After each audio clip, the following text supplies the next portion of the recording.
Assalamualaikum warahmatullahi wabarakatuh. Hai semua, perkenalkan saya Anggrini, Stambuk C20119154 dan teman saya Andi Reski Aprilia SR, Stambuk C20119097. Kami mahasiswa Fakultas Ekonomi dan Bisnis Universitas Tadulako. Di sini kami ingin menjelaskan mengenai penerapan proses penulisan 3 langkah. Langsung saja ke materinya.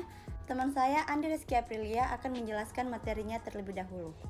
Yang pertama ada pesan. Pesan adalah setiap pemberitahuan, kata, atau komunikasi baik lisan maupun tertulis yang dikirimkan dari satu orang kepada orang lain. Tasmara tahun 1987 mengatakan bahwa pesan merupakan sesuatu yang disampaikan oleh komunikator kepada komunikan melalui proses komunikasi. Terdapat 3 bentuk pesan, yaitu yang pertama ada informatif, yaitu untuk memberikan keterangan fakta dan data, kemudian komunikan mengambil kesimpulan sendiri. Dan yang kedua persuasif, yaitu berisi bujukan bahwa apa yang disampaikan komunikan dapat memberikan perubahan. Dan yang ketiga koersif, yaitu menyampaikan pesan yang bersifat memaksa dengan menggunakan sanksi-sanksi. Selanjutnya ada pengertian pesan bisnis. Pesan bisnis merupakan pesan yang digunakan oleh pengirim untuk menyampaikan informasi yang tertulis maupun tidak tertulis dalam penyelenggaraan kegiatan bisnis yang diterima oleh seseorang ataupun organisasi. Terdapat 3 tujuan umum pesan bisnis, yaitu memberikan informasi, membujuk atau persuasi, dan melakukan kerjasama. Yang selanjutnya ada penulisan 3 langkah. Pesan yang efektif membutuhkan 3 langkah dalam proses menulis, yaitu yang pertama perencanaan pesan. Yaitu perencanaan pesan adalah proses penetapan berbagai kegiatan yang akan dilakukan sebelum pesan bisnis tersebut dikirimkan. Proses perencanaan meliputi kegiatan. Yang pertama ada menentukan tujuan. Secara umum ada 3 tujuan pesan bisnis, yakni yang pertama memberikan informasi tentang segala hal yang berkaitan dengan dunia bisnis kepada pihak lain. Yang kedua melakukan persuasi atau membujuk kepada pihak lain agar apa yang disampaikan dapat dipahami dan direspon sebagaimana yang dikehendaki. Dan yang ketiga, melakukan kolaborasi atau kerjasama bisnis antara seseorang dengan pihak lain. Yang kedua, ada menganalisis audiens.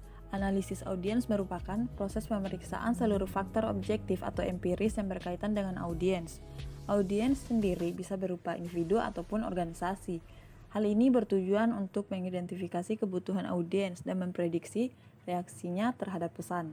Dan yang ketiga, menentukan ide pokok.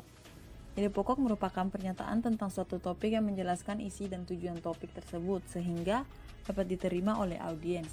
Setiap pesan bisnis akan bermuara pada ide pokok.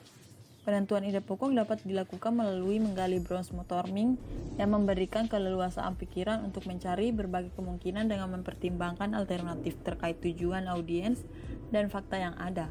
Dan yang terakhir, menyelesaikan saluran atau media. Ide-ide dapat disimpulkan lewat saluran, yaitu saluran lisan dan saluran tertulis. Saluran mana yang digunakan tergantung pada tujuan pesan, waktu, formalitas, dan harapan audiensnya. Pertimbangan dalam pemilihan saluran media mencakup kemampuan media untuk menyampaikan pesan dan memfasilitasi umpan balik, formalitas sebuah pesan, dan keterbatasan media. Selanjutnya, pengorganisasian pesan. Pengorganisasian pesan dapat dilakukan dengan 2 tahap. Tahap pertama yaitu mendefinisikan dan mengelompokkan ide-ide. Apabila pesan yang disusun panjang dan kompleks, outline sangat diperlukan dan menjadi penting karena outline akan memvisualisasikan hubungan antara bagian yang satu dengan bagian yang lain. Susunan outline secara garis besar dapat digolongkan ke dalam 3 golongan. Yang pertama, mulailah dengan ide pokok. Ide pokok dapat membantu menetapkan tujuan dan strategi umum dari suatu pesan. Ide pokok dirangkum dalam 2 hal, yaitu apa yang diinginkan terhadap audiens untuk melakukan atau memikirkannya, dan alasan mendasar mengapa audiens harus melakukannya atau memikirkannya. Yang kedua, nyatakan poin-poin pendukung yang penting. Dan yang terakhir, ilustrasi dengan bukti-bukti. Semakin banyak bukti yang dapat disajikan, maka outline akan menjadi semakin baik. Pengorganisasian pesan yang kedua yaitu menentukan urutan. Untuk dapat menentukan urutan ide-ide, ada 2 pendekatan yang penting. Yang pertama, pendekatan langsung atau yang disebut dengan pendekatan deduktif, di mana ide pokok muncul paling awal, kemudian diikuti bukti-bukti pendukungnya, digunakan apabila reaksi audiens cenderung positif. Yang kedua, pendekatan tidak langsung atau yang disebut dengan pendekatan induktif, di mana bukti-bukti muncul terlebih dahulu, kemudian diikuti oleh ide pokoknya. Digunakan apabila reaksi audiens cenderung negatif.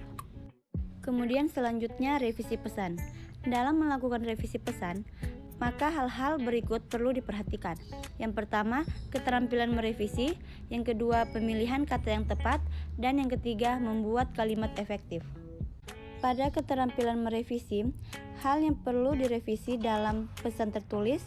Yang pertama, mengedit isi, pengorganisasian, dan gaya penulisan. Yang perlu dievaluasi pada bagian ini adalah substansi pesan, pengorganisasian pesan, dan gaya penulisan. Yang kedua, mengedit mekanik atau teknis penulisan. Bagian ini meliputi revisi terkait susunan kalimat yang digunakan sesuai dengan kaidah kebahasaan yang ada. Yang ketiga, mengedit format dan layout. Jika format penulisan pesan menarik, tertata rapi, bersih, tidak penuh coretan, dan kertas yang digunakan berkualitas baik, maka audiens akan senang membaca pesan tersebut. Kemudian keterampilan merevisi dalam pesan lisan. Ada beberapa hal yang perlu direvisi. Yang pertama, substansi pesan. Hal ini mencakup apakah substansi atau isi pesan yang ingin disampaikan telah tercantum di dalamnya, dan apakah data pendukung seperti tabel, grafik, bagan, gambar, audio maupun audiovisual telah tercantum juga.